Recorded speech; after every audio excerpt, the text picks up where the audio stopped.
क्या आपकी सफलता सिर्फ आईक्यू यानी इंटेलिजेंस क्वोटिएंट पर निर्भर करती है? अगर हाँ, तो शायद आप कुछ मिस कर रहे हैं। आज हम एक ऐसी किताब की बात करेंगे जिसने साबित किया है कि हमारी जिंदगी में असली खेल ईक्यू यानी इमोशनल क्वोटेंट का है। हेलो फ्रेंड्स, आपका स्वागत है आपके अपने चैनल बेटर लाइफ पर। आज की समरी दुनिया भर में धूम मचाने वाली एक पावरफुल किताब इमोशनल इंटेलिजेंस की है, जिसे मशहूर मनोवैज्ञानिक और लेखक डैनियल गोलमैन ने लिखा है। ये किताब न्यूयॉर्क टाइम्स की टॉप बेस्ट सेलर्स में लंबे समय तक शामिल रही। लेखक का कहना है कि हमारी सफलता में आईक्यू का योगदान केवल 20% होता है, जबकि 80% हमारी इमोशनल इंटेलिजेंस यानी भावनात्मक समझ पर निर्भर करता है। जहां आईक्यू हमें समस्याओं को सुलझाने और जानकारी का सही इस्तेमाल करने में मदद करता है, वहीं ईक्यू हमें खुद की और दूसरों की भावनाओं को समझने और मैनेज करने की कला सिखाता है। जिन लोगों की इमोशनल इंटेलिजेंस बेहतर होती है, वे मुश्किल परिस्थितियों के साथ आसानी से एडजस्ट कर लेते हैं। लेकिन दुख की बात है कि आज की युवा पीढ़ी मानसिक तनाव, अपराध और बुरी लतों के जाल में उलझी हुई है। स्कूल और कॉलेज भी बच्चों की इमोशनल समस्याओं पर ध्यान नहीं देते, जिससे माता-पिता की जिम्मेदारी बढ़ जाती है। इस किताब की मदद से हम जानेंगे कि कैसे इमोशनल इंटेलिजेंस हमारी लाइफ को बदल सकती है। तो चलिए, इस अमेजिंग किताब के उन पहलुओं को एक्सप्लोर करते हैं जो आपकी जिंदगी को नई दिशा दे सकते हैं। इमोशनल ब्रेन असल में ह्यूमन ब्रेन के दो हिस्से होते हैं, इमोशनल ब्रेन और रैशनल ब्रेन। विकास के इतिहास में इमोशनल ब्रेन पहले विकसित हुआ, जो ब्रेन के सबसे नीचे वाले हिस्से में स्थित है।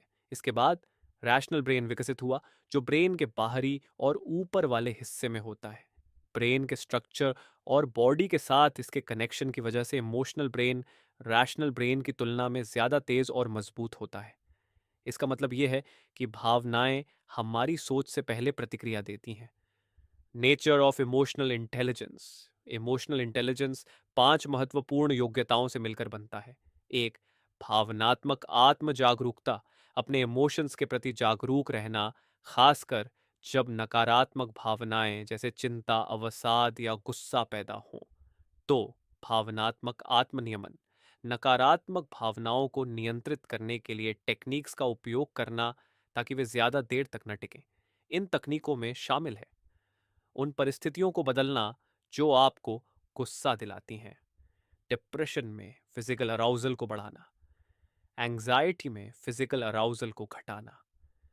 तीन, आत्म प्रेरणा, कठिन परिस्थितियों में भी आशावादी और सकारात्मक बने रहना, अपने लक्ष्य की ओर बढ़ने के लिए डिलेड ग्रेटिफिकेशन और फ्लो स्टेट का उपयोग करना।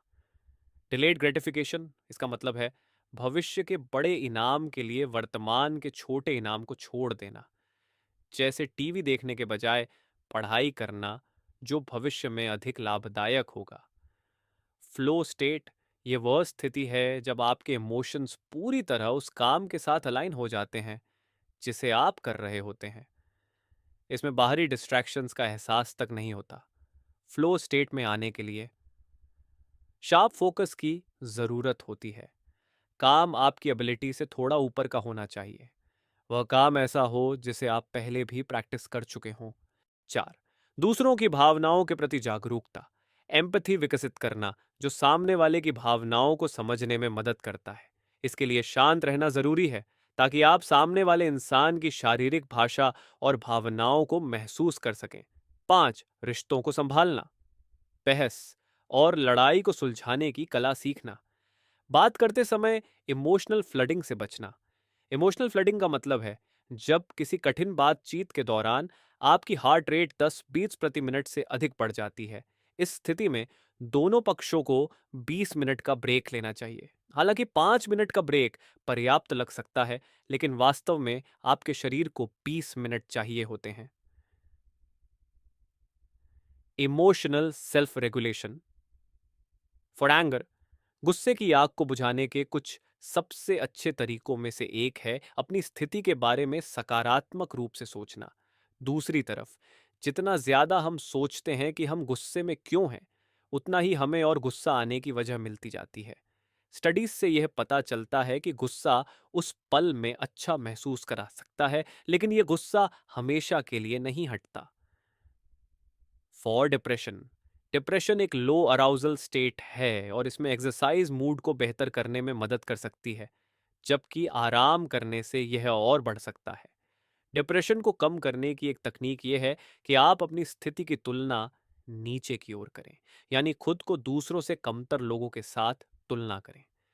तीसरी तकनीक है दूसरों की मदद करना, जिससे हम अपने गुस्से पर नहीं बल्कि दूसरों की समस्याओं पर ध्यान देते हैं और मदद करने से अच्छा महसूस करते हैं। फॉर एंजाइटी, एंजाइटी यानी घबराहट एक हाई अराउजल स्टेट है और इस स्थिति में रिलैक्सेशन तकनीक मदद करती है, जबकि एक्सरसाइज यहां पर समस्या पैदा कर सकती है। लोग सामान्य एंजाइटी में अच्छा काम करते हैं, लेकिन अगर चिंता ज्यादा बढ़ जाए तो मानसिक रूप से ध्यान केंद्रित करना मुश्किल हो जाता है। यहाँ एक स्वीट स्पॉट होता है जहां चिंता का स्तर संतुलित होता है। Use of emotional intelligence. A, emotional intelligence in marriage.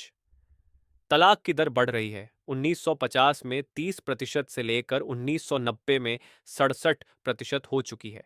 खास कारण शादी खत्म होने का नहीं होता, बल्कि यह इस बात पर निर्भर करता है कि एक जोड़ा कैसे एक दूसरे से असहमत होता है और संवाद करता है। इसमें हमें एक दूसरे की बुराई से बचना और बीच में दीवार खड़ी करने से रोकना जरूरी है। कभी कभी पत्नी शिकायत करती है, जिसे पति हल्के में लेता है और कुछ नहीं करता। यह शिकायत धीरे धीरे पति के किरदार पर उंगली उठाने में बदल जाती है। जैसे पत्नी कह सकती है, तुम कभी मेरी बात पर विचार नहीं करते, बाला बजाय इसके कि अभी जो तुमने किया उससे मुझे लगता है कि तुम्हें मेरी परवाह नहीं है। जब पति अपनी बुराई का सामना करता है तो वह इमोशनली रिएक्ट करता है और खुद को बचाने के लिए एक दीवार खड़ी कर देता है। ये एक डिफेंस मैकेनिज्म है जो पुरुषों के एवोल्यूशन के समय से आया है।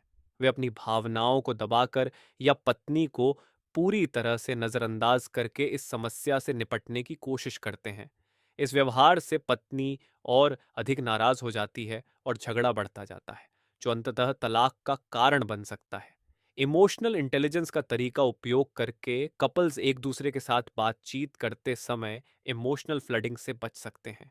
रिश्ते को अच्छी तरह से संभालने के लिए दोनों को एक दूसरे की भावनाओं के प्रति संवेदनशील होना चाहिए और इसके लिए मनोवैज्ञानिक रूप से शांत रहना जरूरी है। P, emotional intelligence in the work place.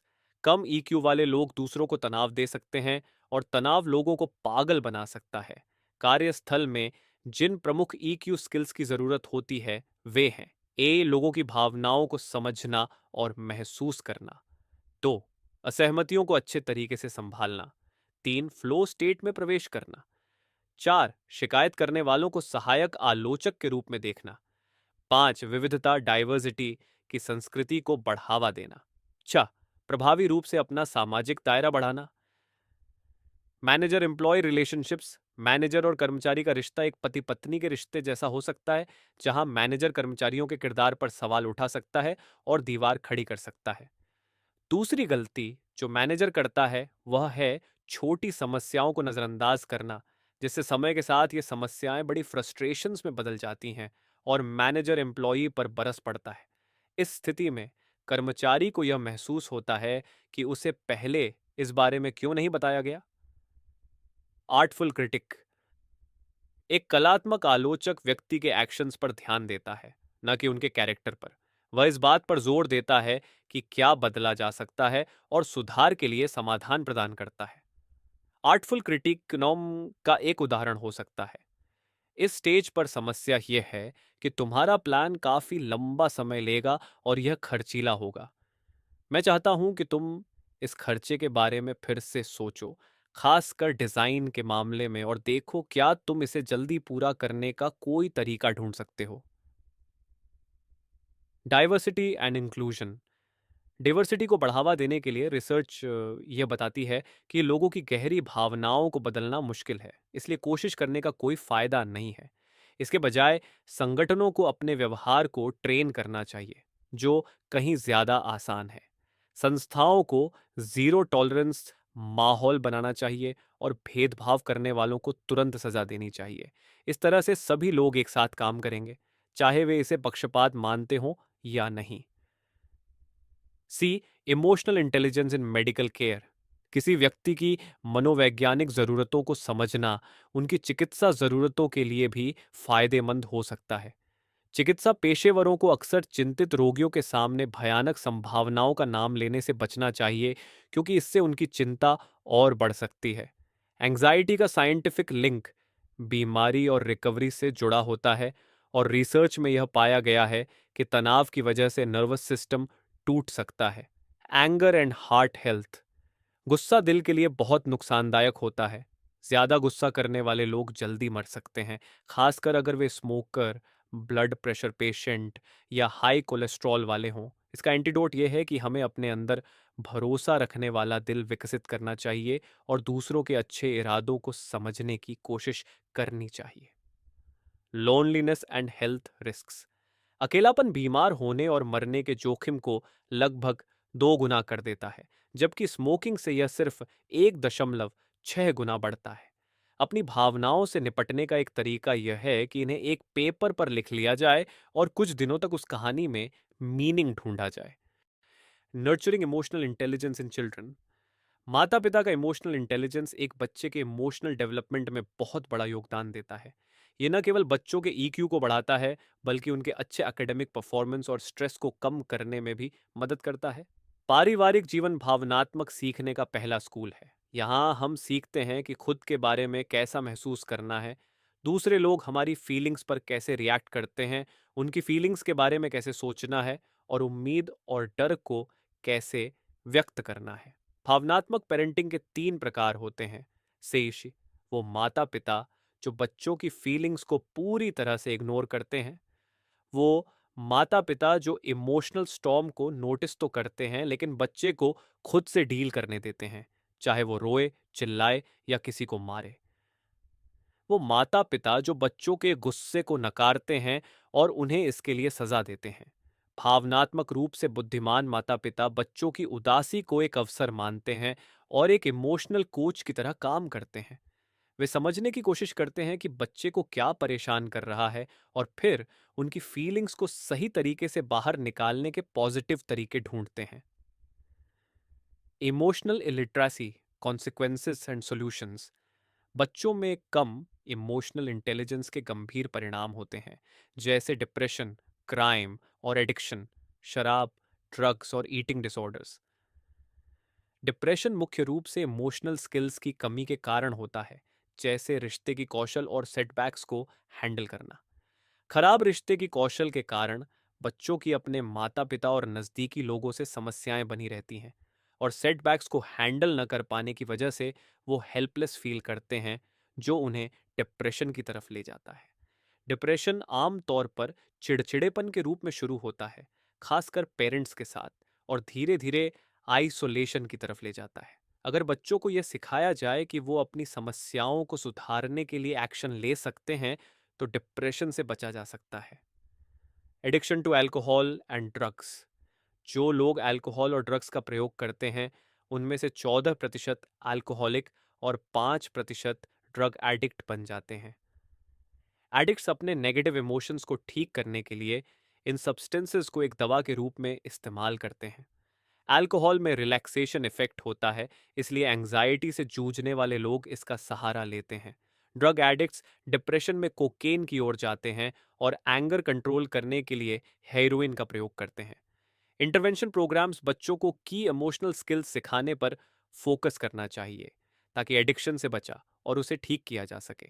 In skills में शामिल हैं emotional self awareness, emotional self regulation, stress और एंजाइटी से निपटना, सोशल क्यूज पढ़ना, एम्पैथी, पीयर प्रेशर का विरोध करना, और यह समझना कि किसी स्थिति में क्या स्वीकार्य है। Eating disorders.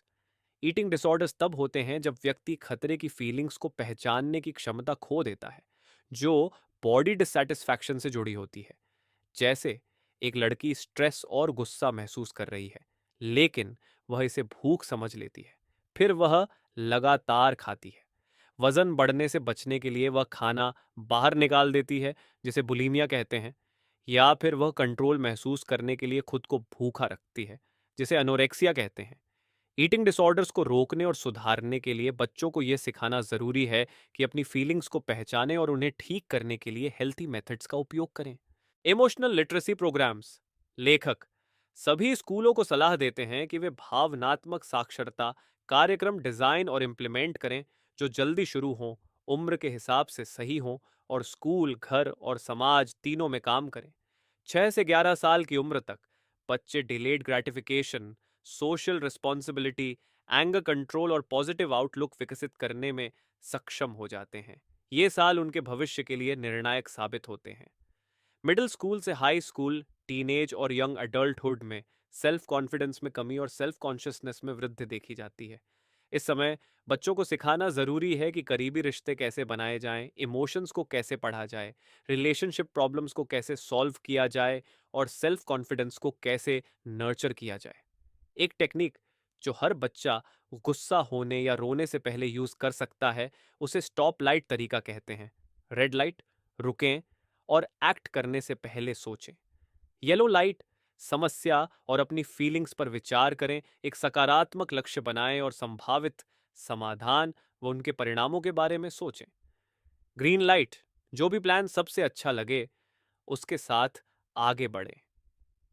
तो दोस्तों, ये थी इस किताब की समरी और इसके मुख्य सबक। आप कमेंट बॉक्स में बताएं कि बुक की किस बात ने आपको सबसे ज्यादा प्रभावित किया। अगर आप इस किताब को खरीदना चाहते हैं तो लिंक डिस्क्रिप्शन में है। चैनल बेटर लाइफ को सब्सक्राइब करना ना भूलें और इस वीडियो को लाइक और शेयर जरूर करें। अगले वीडियो में फिर मिलेंगे एक नई किताब के साथ। धन्यवाद।